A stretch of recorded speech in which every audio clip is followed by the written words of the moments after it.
we discuss matters of international trade and carriage of goods by sea, there are a few names in the business that embody the required expertise to discuss such issues, and one of such people is Madam Mfon Ekong Usoro, the pioneer Director General of the Nigerian Maritime Administration of Safety Agency, NIMASA.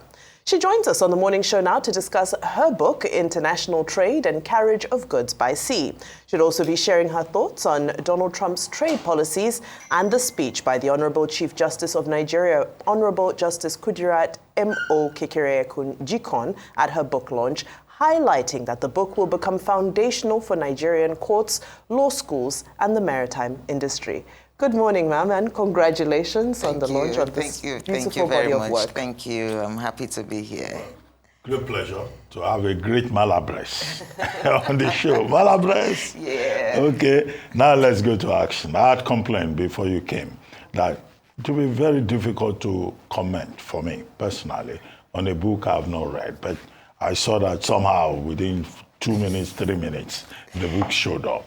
But, you know, I've tried to flip through it, you know, very technical, very professional, you know, all those things they taught us in international trade law, international law of the sea. I see everything here just at a glance. But I'll let you tell us, you know, what the main argument is in the book. Thank you very much for having me at a short notice. I quite appreciate your not having seen the book, and I apologize. Nevertheless, I know you're familiar with all of these issues. Nigeria, like every other... I have an idea. Yeah, you if do. I don't, I know blame you my do. teachers. You don't have an idea about everything. Nigeria, like every other country, participates in international trade. Of course, we do, necessarily, to augment our foreign reserve, have money to do what the country needs to do in development. So some of us are participants in the trade in the sense that we participate as exporters or importers. And when we are not participating as importers or exporters, we could be regulators, and we are consumers. So wherever you are in the space of international trade ecosystem, you're impacted by what goes on in international trade. You could be financing international trade. So it's important for everybody to have an idea, even if not an expert, about what goes on from beginning to the end. So I could have written about carriage of goods by sea, which is when the goods arrive, the chosen means of transportation, and when it is delivered at the port. But I chose to take the whole hog for several reasons. One is that transportation now is really no longer unimodal. So you can't say transportation is just by sea or by road. What is happening now in supply chain is multimodal system, where from the factory, the transporter, one transporter could be responsible for taking the goods from the factory, from the manufacturers, and transporting it to the terminal. And if it has to go by rail pathway, and then by sea pathway, or by air pathway, so that it's intermodal, it could be one multimodal transport operator, or it could be several. All of these have specific laws concerning and relating to them. So, and then the other reason being that those participating need to know what happens from the moment that you decide to purchase your shirts, and your suits, which I think is imported. It looks imported. From the moment you decide to import this suit from Europe, and then you get into a contract of sale with your supplier, the seller from abroad. The book takes us from that point, discussing about all the things that happen prior to the actual transportation of the goods. So it interests other people, not just lawyers, those who need to finance, like the banks. We discuss international trade terms like Incoterms, international commercial terms. Indeed. And then we discuss also UCP, a uniform custom practice for documentary credits, which governs the letter of credit. What are the duties of the seller? What are the obligations of the buyer? What are the obligations of the bank? Who can be liable, where and how? So basically, then we go into the aspect of jurisdiction, which will interest those that are litigants and also the judges, our courts. You see, we don't have a specialized court yet for transport matters or for maritime or for shipping matters. What we have now is that you may have a judge get appointed to the Federal High Court where the jurisdiction for admiralty matters is discussed in the book, and he has no idea about shipping law. This is the book that such a judge has to start with, which will introduce and bring him or her into the issues that he needs to know, so that when a case comes up, he can approach the case with knowledge, from a position of knowledge. Okay, sorry, going back. Let me just...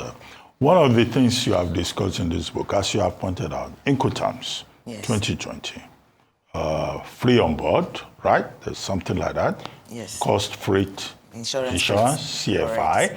And all of that. That's what relates to the interest of buyers and sellers. Yes. But there's also the egg rules.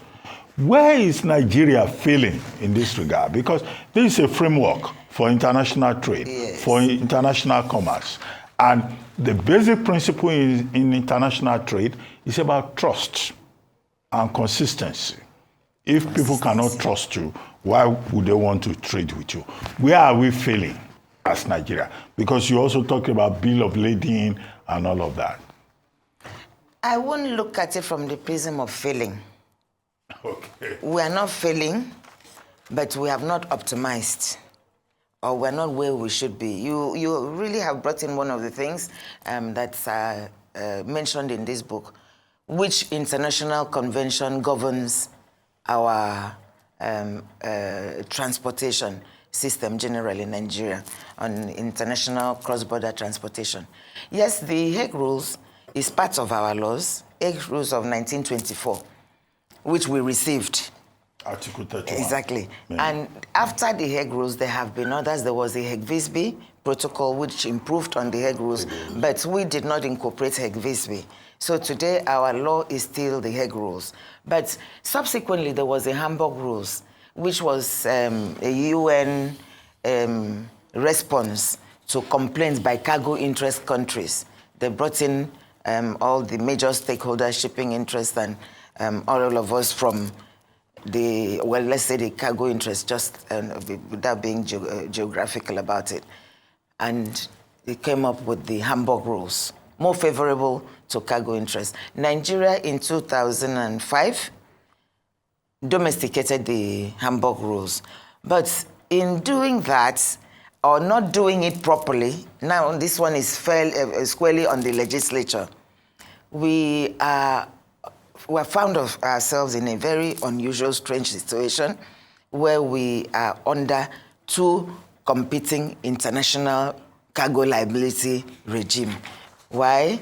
Because when the National Assembly domesticated the Hamburg Rules, they did not repeal the Hague Rules, the customary thing that needed to be done, which has caused the confusion that we face now. The Carriage of Goods by Sea Act of 2024. That is the Hague Rules.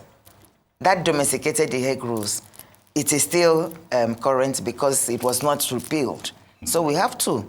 And it shouldn't be. I've mentioned it in the book that the National Assembly has to quickly do something about it. And we, as lawyers, we have sought to exploit, depending on which one favors our clients. Yeah. Yes. Well, I mean, I've had a pleasure browsing through. I look forward to sitting down and really digesting.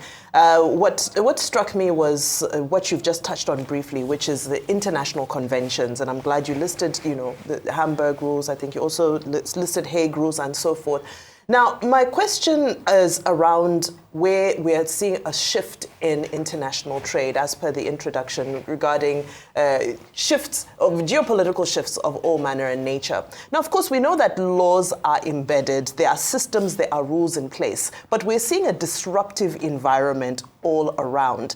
What do you think are some of the protective measures we should be advocating for where in international conventions pertain to Nigeria specifically to protect our industry from the headwinds that are going on with the changing terrain around international trade?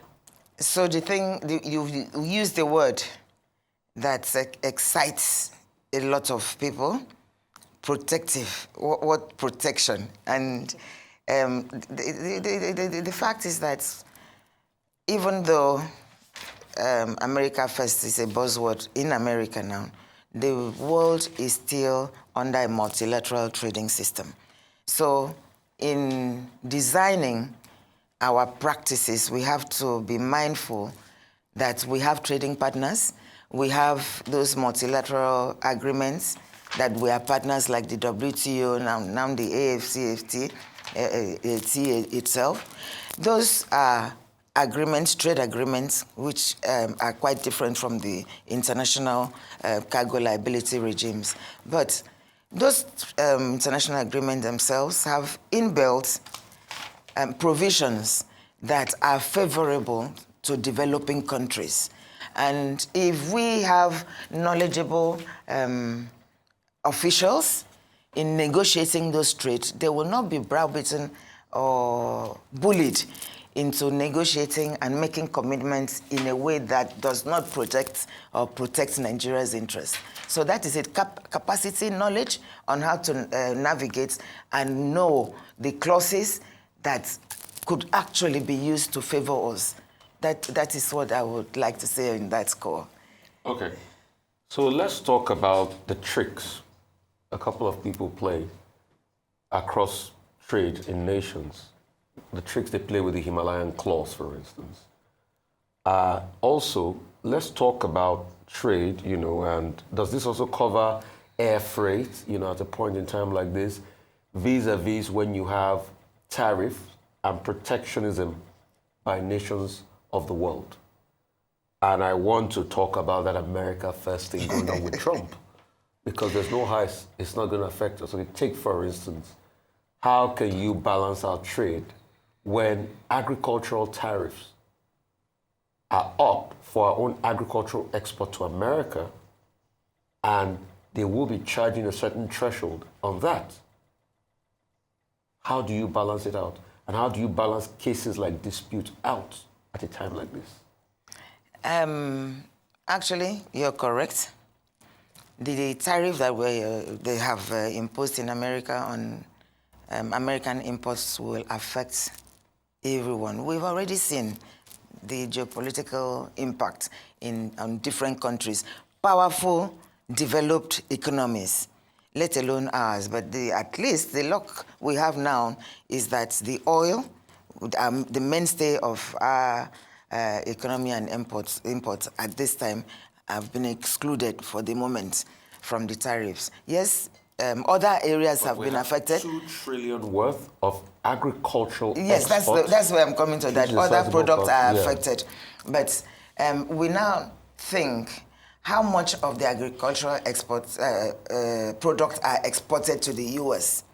It is when we analyze the quantum of the exports to the U.S., then we know what we earn from that trade with the U.S., that we can say, okay, it impacts us to 50%, 90%.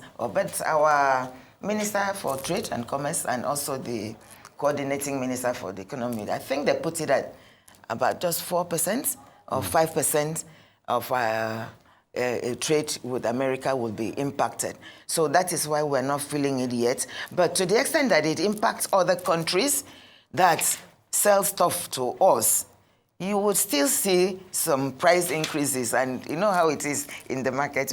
Oh, have you not heard the tariff? So they raise it up. It even has affected some parts of medicine, because I have an uncle who eye drop. He said he used to buy it at 15,000.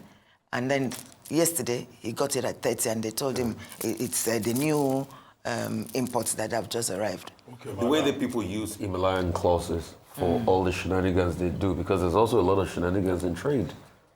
Yes, but the Himalayan clause is just when, after the goods have arrived, and those that are in the transport chain, you know, the shipping company, the stevedores, the terminal operators, etc., want to take benefits of the clauses that were to protect the ship owner.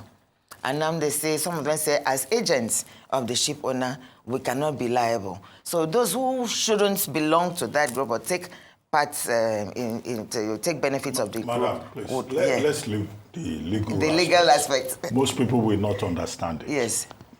They're not familiar with the issue. So let me bring up the fact that you have done the launching of this book. And Justice Kudirat Kekere wrote the foreword. Now tell us about what happened during the launching and why you decided to publish, well, don't let me go that way. You can. You published with the Unilag price and all of that. You know, just tell us about, you know, the environment. Yeah. Not the technicalities. It was very nice. The event yesterday was nice and dignified.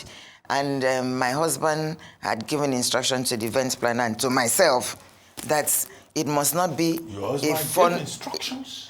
Yes, he does. When it comes hear to... that some husbands must not give instructions. Oh, yes. Okay. I know. I'm a feminist, though. You know I'm a feminist. He did instruct. That he can give instructions. He does. I wrote the book, but he gave instruction on the book presentation. He said it mustn't be a fundraising event. Okay. So it was very dignified. And that did not stop people to go to the sell point to purchase the book. So we could actually do it in a different way and not calling people and making people embarrassed, and then they go pick up and then we have to chase them for pledges. So it was nice. We were very pleased that the Chief Justice of Nigeria was there. I must say I was happy that the foreword was written by a lady, a female judge, which is a point that we feminists are still struggling with, because just by name you would not know that a woman has gone to that level in Nigeria. We were very pleased. And it was a strategic decision because I had completed it last year, but I had to wait until she became an acting. I had to wait for the man who was the CJ because I wanted the female to be the one that is pending. And to come back to the issue of day-to-day relevance, you did mention Incoterms. Yes. So in the discussion on FOB and CIF, because I've heard that discussion in your studio about whether our oil should be sold on FOB basis, on a CIF basis. We have mentioned it there about the enormous risk on CIF trade. And then on what the parties' obligations are if it is FOB. FOB is less in terms of the risk that the seller faces. Yours is just once you put the oil on board, and it goes. All the risk from the moment that it's on the part of the seller. So some countries that do not have the financial muscle or the financial institution to give a robust insurance system prefer the FOB. So perhaps when the financial system on shipping, maritime, oil and gas is so highly developed and robust, the seller, being our country, might be confident enough to say, okay, let us now go CIF, which would be good in developing the indigenous shipping capacity. So we touched on that as well as issues for consideration, developing other aspects around shipping that could enable the government take on the trade policy that will have a multiplier effect generally in the industry. I wanted you to praise Unilag small. Yes, for producing this beautiful book. They did. I was tempted to do it abroad. And then I said, why not try Unilag? I went, the first discussion I had with the GM of their printing press, she sold me. and showed me what they are doing. I said, okay, Unilag would have it. Have you seen the hard cover? Yeah. I've seen it's beautiful. Very well. It's very well packaged. And I think we should patronize Unilag Printing Press. Thank you very much. Thank you. Well, not just Unilag, you are Imalabres, University of Calabar, original. Yes. Anyway, thank you very much.